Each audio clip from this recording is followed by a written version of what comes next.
My name's Jackie Brady. I'm the Executive Director at Family and Relationship Services Australia, and very glad that you can be with us today.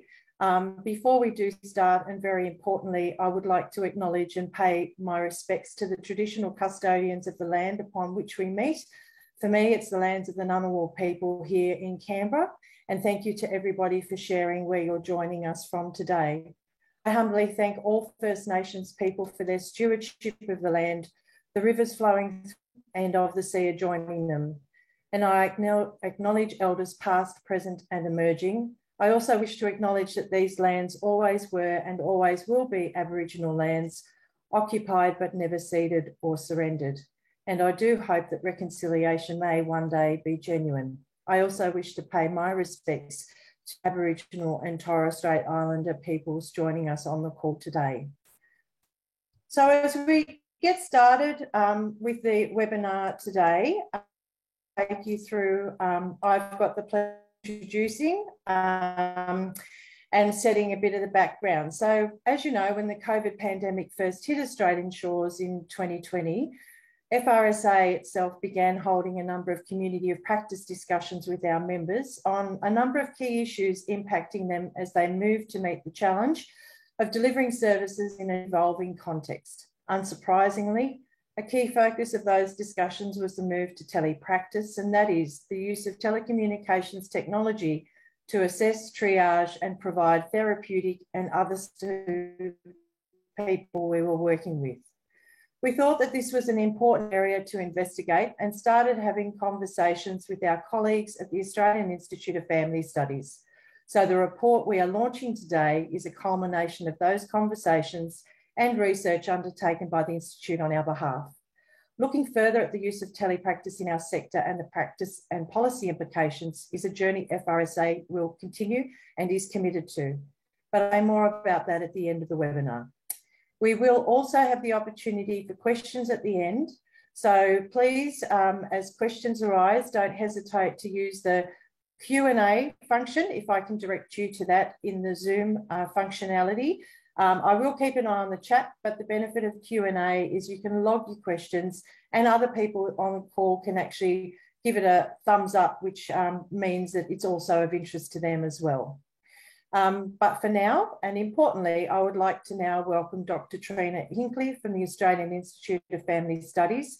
And Trina was the principal researcher on this project. Trina, in conversation with FRSA's Manager of Policy and Research, Robin Clough, will guide us through now how the research was undertaken and what the research found. So once again, thank you for joining us. And that's it for me for now. And I'll come. Okay. Hi, everyone. Yes, as Jackie said, my name's Robin Clough. I'm Manager of Policy and Research at FRSA. I'm really delighted to join you today from Ngunnawal country. It's uncharacteristically green at the moment and absolutely stunning. I wanted to just acknowledge the traditional owners of the land and of course welcome and acknowledge Aboriginal and Torres Strait Islander people joining the webinar today. I'm thrilled to be talking to Trina today, who's worked really hard on this project for us. So Trina, before we launch into the report itself that we're releasing today, I'd just like to take us back a step. When we first started discussing the project, you suggested we undertake the research in 2 stages. So beginning with a rapid review of evidence on the use of telepractice in family and relationship services. And your organisation, the Australian Institute of Family Studies, published that review in May this year. And for the audience, we'll just pop the link to that research in chat, so look out for that. But Trina, I wondered if you could just give us a brief snapshot of what you found in that review. Sure. And hi, Robin. Always nice to chat with you as well. And I'm coming in today from the lands of the Wurundjeri people of the Kulin Nations. So the review we published earlier in the year. Most of the work was done sort of late last year and early this year. And basically what we found was that Telepractice was seen as a fairly satisfactory model of service delivery for both clients and service providers when personal circumstances and preference were taken into account. So for some people, it's never going to be a method of delivery that's going to work for them. Some of the things that we found from the literature that supported or facilitated delivery of services via telepractice included making sure that practitioners were sufficiently skilled, so they knew how to use the technology and deliver the services using that technology, and that clients and organisations had access to and the skills to use the various technological resources that were required for that method of delivery. We also looked at the barriers to using telepractice for service delivery, and that included difficulty engaging clients. So this was one for practitioners, that they felt it was more difficult to engage clients through a camera or over the phone than in face-to-face. Some digital inequities, which I'm sure many of us are familiar with, and privacy risks. There was also one that came up in one of the studies that we looked at about practitioner resistance. So some practitioners didn't like the idea of delivering services via telepractice. So this links back to the idea of personal preferences and circumstances, which is important for both practitioners and clients.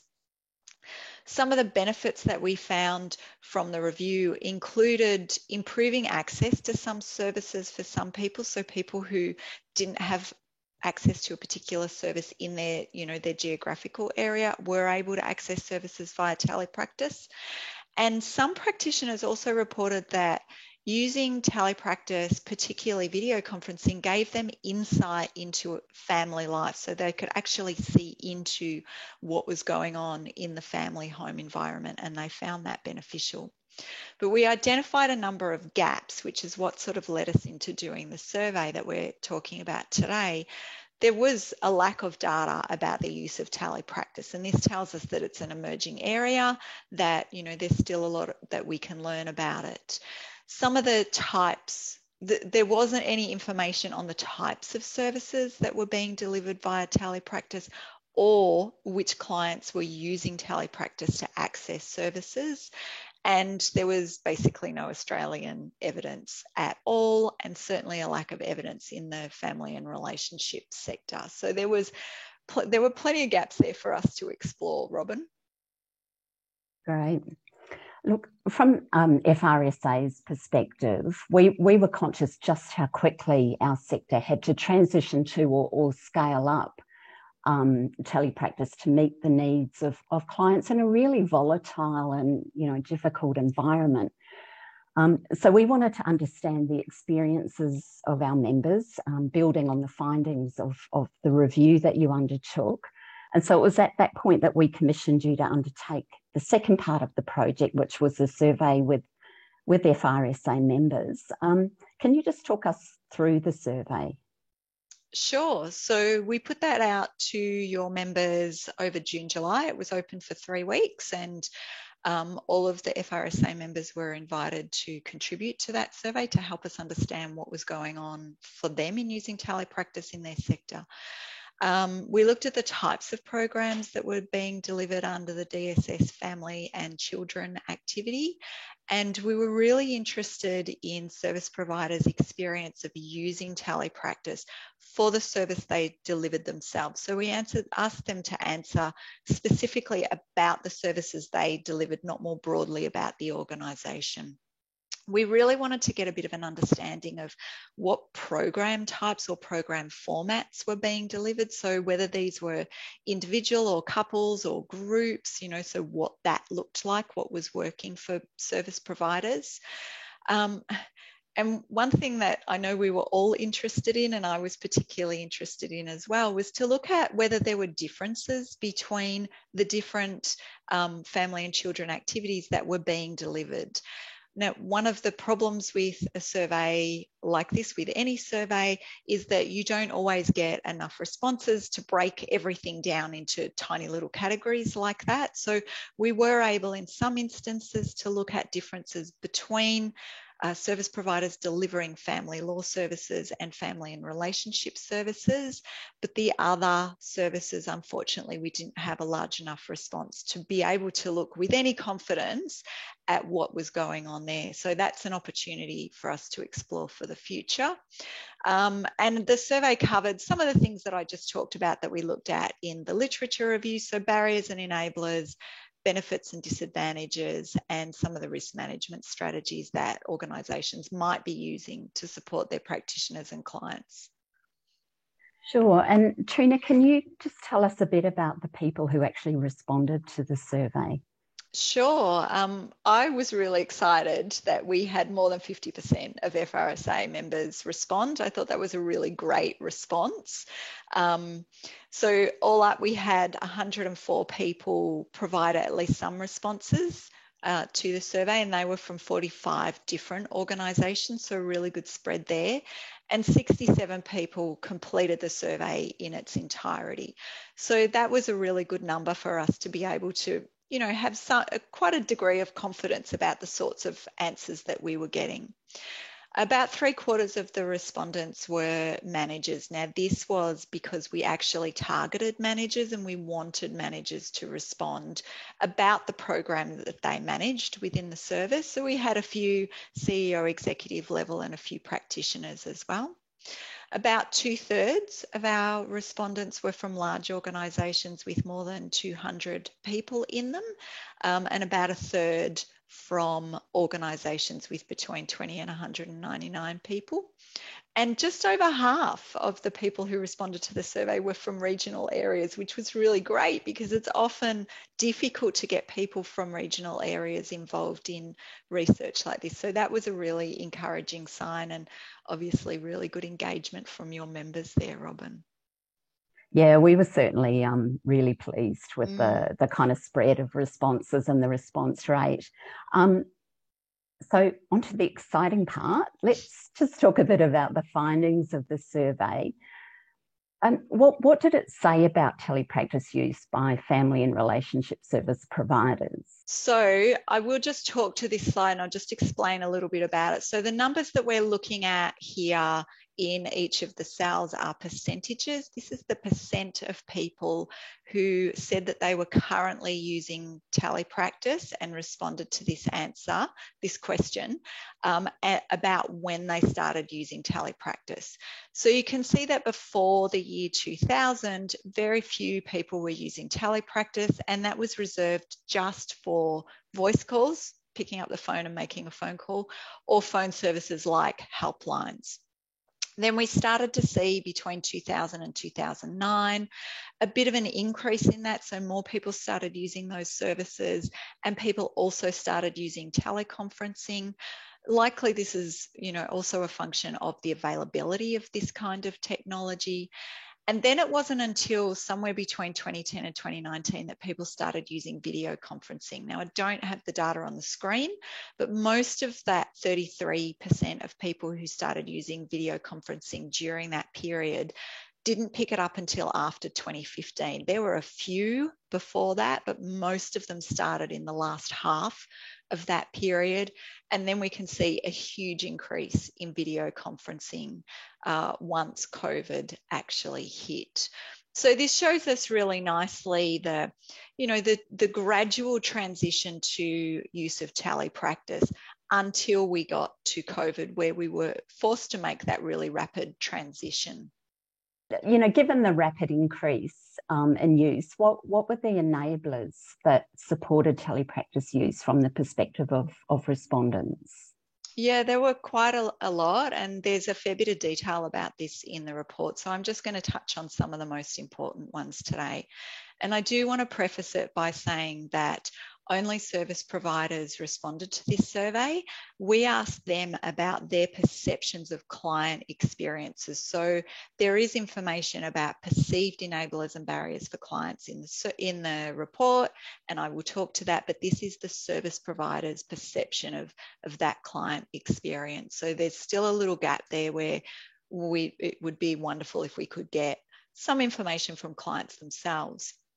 So for clients, the enablers were primarily around technology related issues. So these are things like having access to technology, having the ability and the skill to be able to use the technology, and their attitude towards technology. So some people don't like it, and that just makes it even more difficult. So if they're happy to be able to use it, then that is a facilitator. And this was a theme that came out consistently across the survey, having hybrid service delivery options available is really important. And of course, what I mean by that is tele practice and face-to-face and group services. Now, that obviously is not always possible during COVID-related restrictions, but where it was possible, that seemed to help facilitate use of tele practice as well.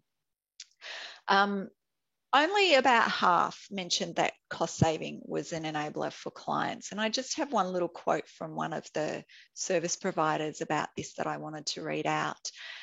It's easier for parents to facilitate sessions due to no commutes and their ability to make dinner while the session was on. So there was this little bit of a theme coming through that, you know, when families didn't have to arrange childcare or take extra time to get to and from appointments, that was an enabler as well. So for service providers, organisational and structural issues were the main enablers, and they were things like making sure that they had access to secure platforms for service delivery, so also tying into concerns around privacy and safety issues there. Organisational support to use tele practice, so this might include IT help, those kinds of things. Staff knowledge and skills, so again, that idea that, you know, if you know how to use it, it's easier to use. Obviously, that kind of makes a lot of sense, doesn't it? And tied in with that, the idea of getting some training to actually be able to use the technology and be able to facilitate a really engaging session using technology. And the final one that I just wanted to touch on was the fidelity of programs. So having some understanding of how to maintain good program and service delivery during the use of tele practice. So I think they're sort of the main ones, Robin, that I wanted to touch on for this webinar. Sure, thanks. But there were of course barriers to telepractice use as well. So how were those barriers perceived by respondents? Yeah, so the main one that came out as a bit of a theme across the survey in different areas of the survey were issues related to safety and privacy for both clients and service providers, and technological issues, so, you know, equipment not working and that kind of thing. So other barriers for clients were potentially being in an unsafe environment. So a number of service providers commented on this. Regional and remote areas. So service providers in regional and remote areas reported that technological issues were the biggest barrier. And these were primarily things around internet connectivity and reliability. So where we're relying on, you know, I don't even know what you call it, but the internet to actually be there for us to use, where there were disruptions to that in regional or remote areas, that was the biggest barrier that was encountered. There were some COVID-related barriers. So these were things like clients using shared space when they were at home. So trying to have a private session with their service provider, well, they have children in the same room or a partner in the next room. That was a barrier. Limits on access to equipment. So sometimes equipment in the home was shared with other people working from home or being homeschooled.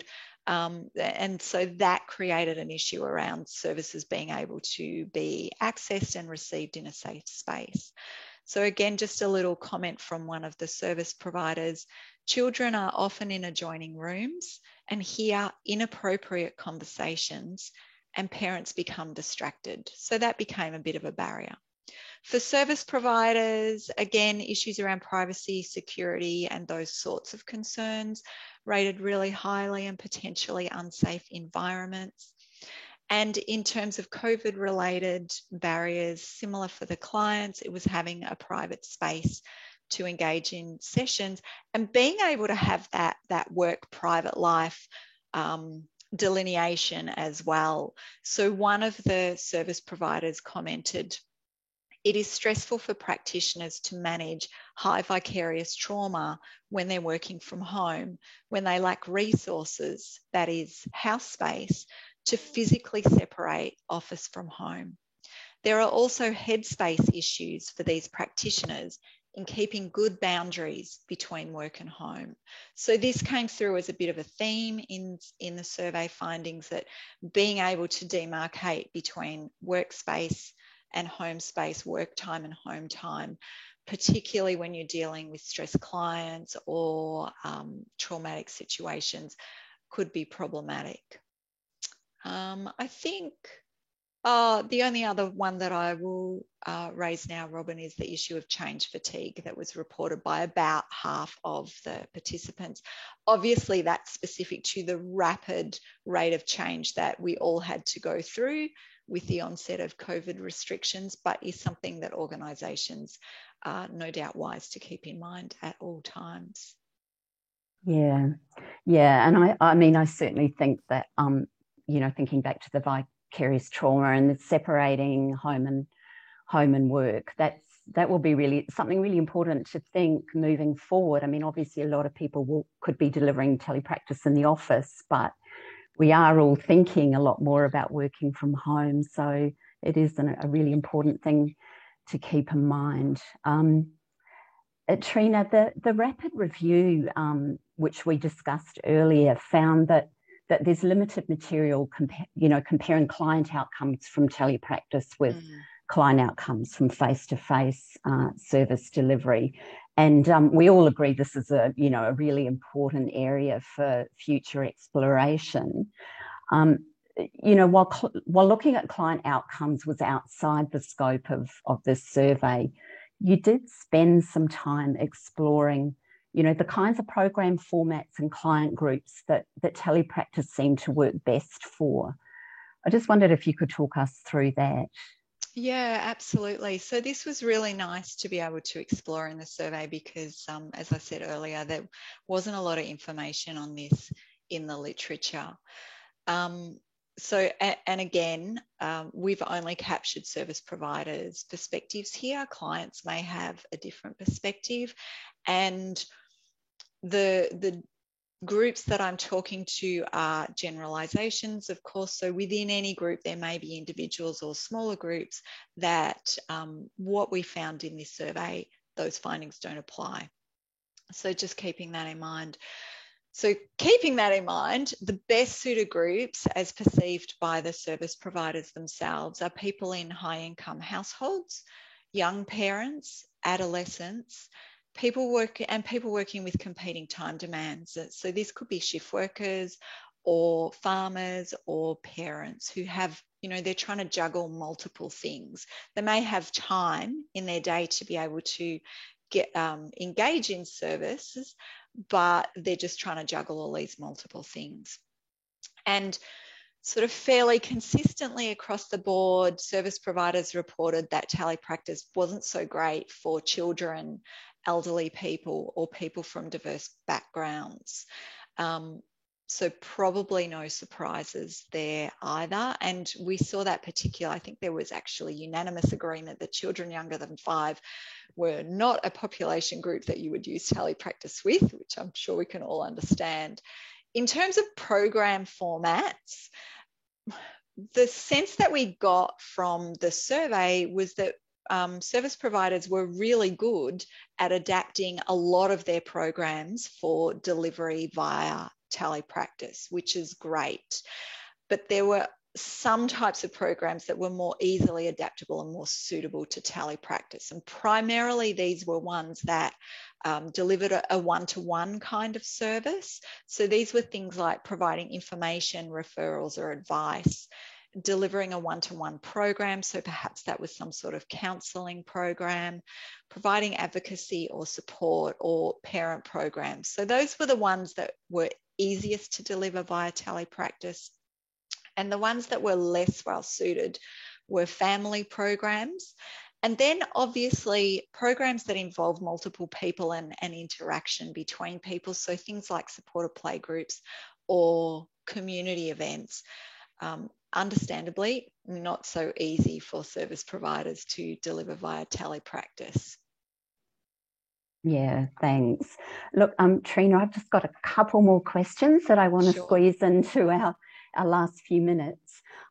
So during the first lockdown in 2020, FRSA members were telling us that the move to telepractice was working really well for some people and not so well for others. You know, some people really liked telepractice. As you said earlier, it saved them time, it saved them money in petrol and parking.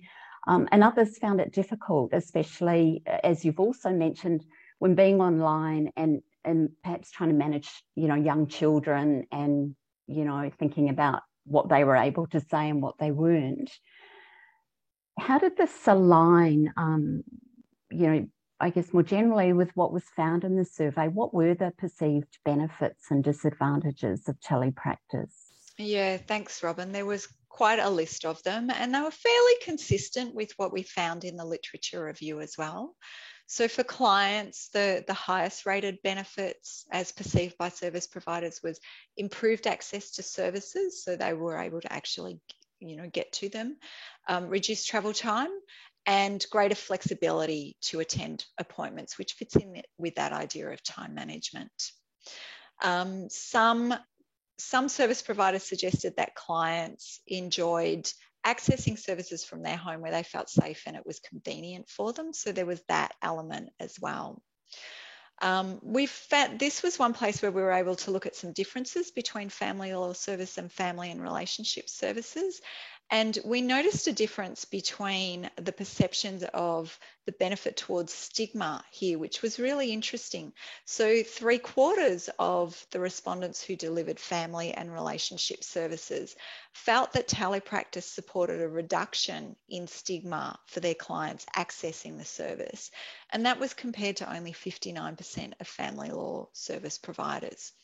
So that's just one area that we see differences between the different types of DSS activities that are delivered.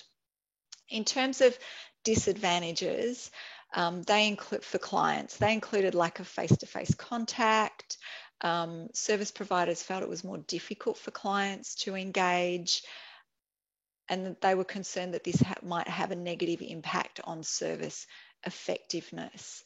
But that view wasn't shared by everybody, and there was one really nice little quote from one of the respondents. I feel staff, more than clients, miss the face-to-face and think they cannot build rapport with clients.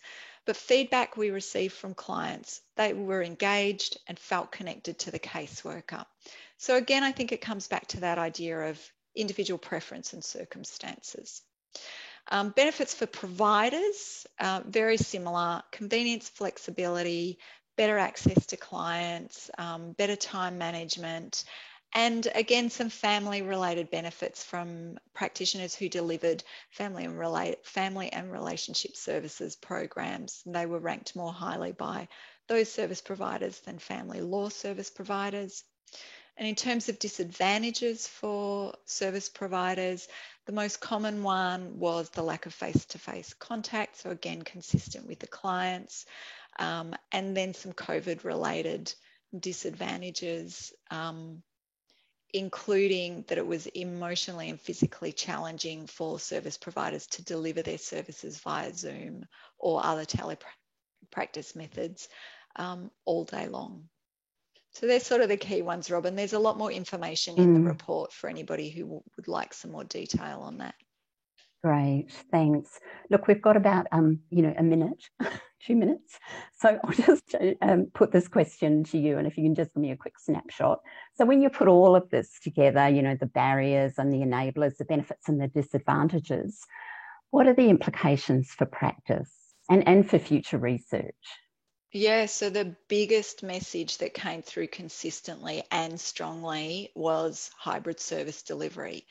having multiple methods of service delivery allows service providers to cater to individual client or group needs, and allows clients to receive a service in a way that they feel comfortable. So that was the most consistent message, I would say, in the research.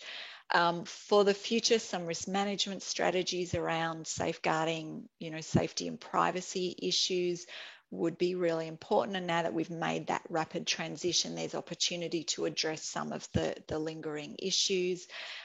Perhaps some cross-sector collaboration could be valuable here to share grounds, to share ideas and create, a fertile ground. Risk management strategies around technology, equipment and accessibility, and professional development around using technology and delivering services in a way that actually gets beneficial outcomes for clients. So in terms of future research, and this is where my head often goes, looking at differences between face-to-face or traditional delivery methods and telepractice delivery in terms of effectiveness of programs and services and client outcomes is just the biggest gap. I'll stop talking, Robin. Okay. Look, thank you so much. It's been really, it's just been great talking with you today, Trina. And I might just hand back to Jackie to facilitate questions.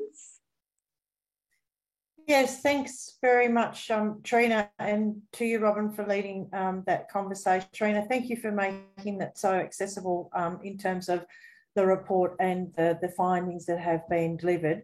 In terms of Q&A, we had offered questions to be asked prior to the webinar itself, and then we've also got a number of questions that are coming through in our Q&A and through the chat function. So I'm going to do my best to ask those most pertinent, and I think a couple of thematics coming through in the questions today, Trina, are around culturally and linguistically diverse questions, but in the ones that were submitted prior to this webinar, we also received quite a few questions around the experience of telepractice for specific population groups, and you need to talk about that in the presentation and the answers that you've provided just then.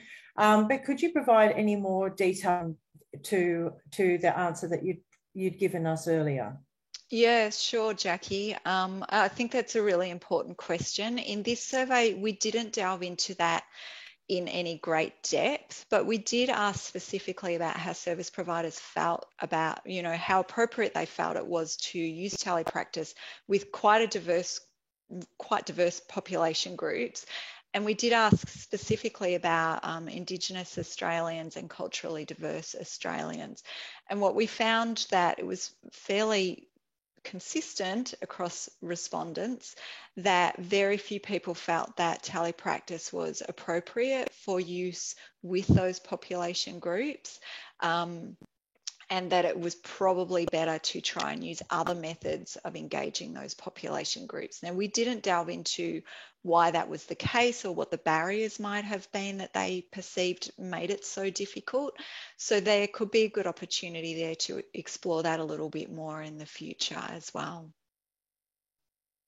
Thank you, because I do note that one of the questions raised, and by one of the participants, was that essentially CALD people from cultural and linguistic backgrounds are in fact quite well connected in terms of technology, but really you're saying that we didn't delve into that level of detail. And the other question asked was about whether there was anyone reporting on difficulties in providing a service to those from CALD backgrounds that required interpreters in terms of the ease of communication between practitioners, service providers, and a client and interpreter. So were there any sort of reflections of those in the survey responses?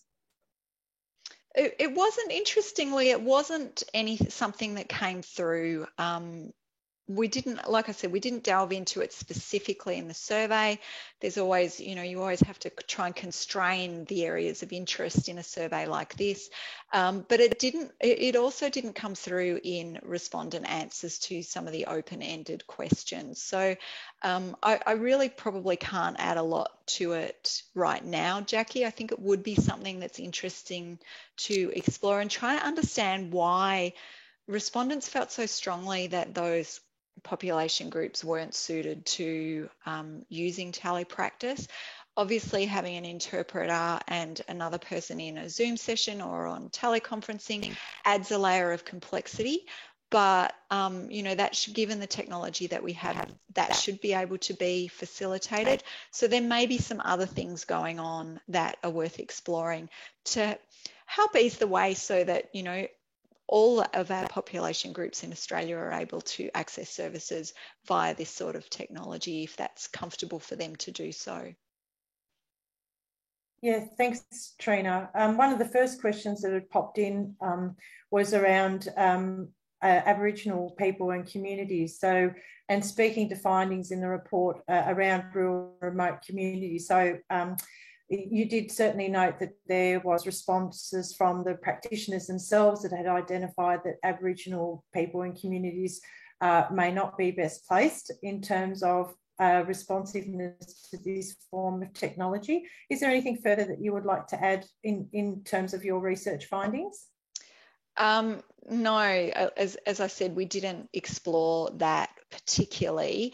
I think this is one of those cases where, you know, we didn't get that information in this survey, but we also only got service providers' perspective in this survey. So actually going out to community and speaking with those people and finding out what their preferences are would be a really valuable thing to do, because this could be a perception that is held by service providers that may not also be held or experienced by the client groups themselves. So I think that would be, you know, if there's opportunity to do that, that could be really valuable to help our understanding about what's going on here. If it is difficult for some cultural groups to access services via telepractice, then understanding what the barriers are, as I said, would also be really helpful. Thanks, Trina. There's a number of questions that have also come through about providing services to people with disability. You're certainly the researcher and much more across than I am, but my reflection would be that that's not something that featured significantly in the responses that we received. Yes, similar to the you know, diverse communities, we didn't specifically delve into any specific population group in this survey. This survey was much more about getting a broad oversight of what was going on for service providers in terms of delivering services via telepractice. With respect to people with disability, I'm not an expert in this space, but I do know that there are all sorts of technological aids that can be used by people with disability.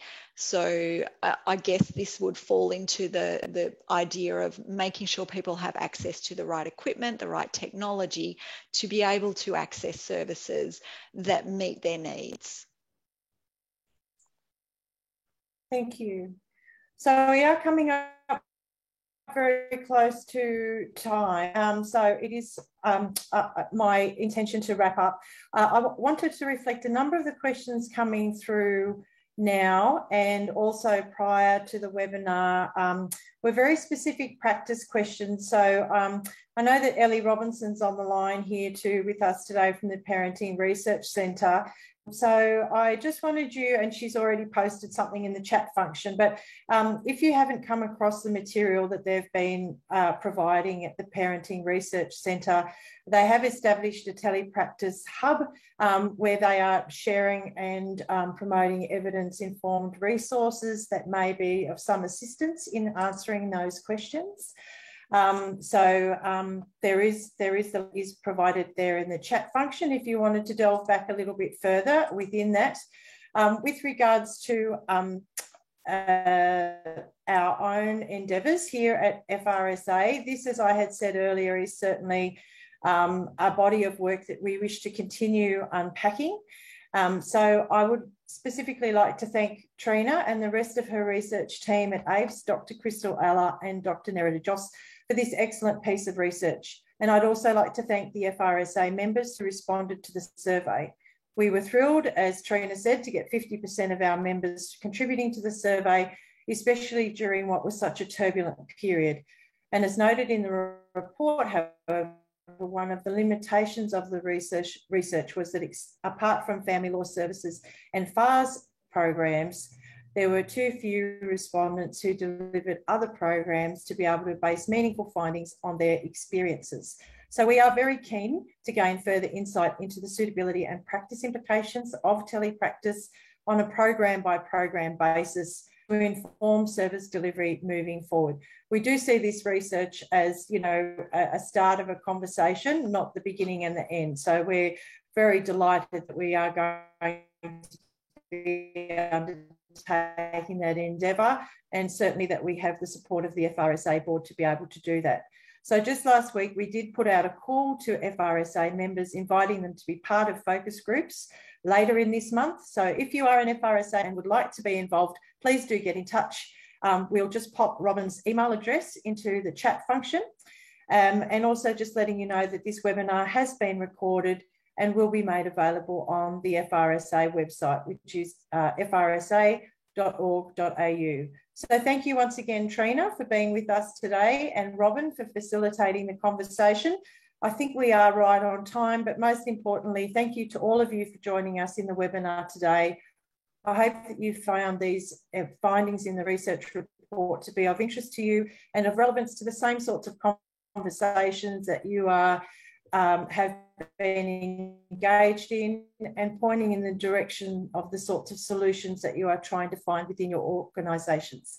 So we look forward to bringing you more insights as we start to unpack our own experiences of telepractice moving forward in a more concerted fashion. So thanks again, everybody, and have a great day.